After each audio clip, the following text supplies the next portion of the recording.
Let's take a look at how you can make changes to an existing module. With the module selected, switch to the Edit Contents tab. To reveal all contents of a chapter, click on the little folder icons.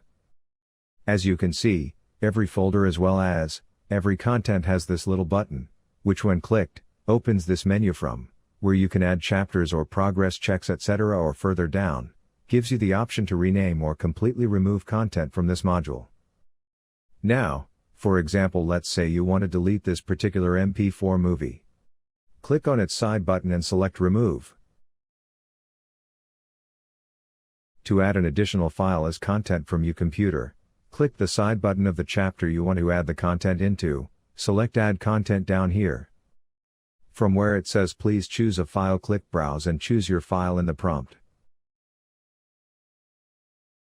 The name field will automatically be filled with the file name. If you want another display name, you can change it right here. Finally, click Upload so the file gets uploaded to the server and directly into your module. To change the order, simply drag and drop the newly added content to its right place.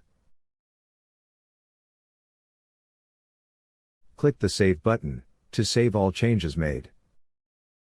That's it. There is also the possibility to upload content via the Resource Management tool. But this will be further explored in another tutorial.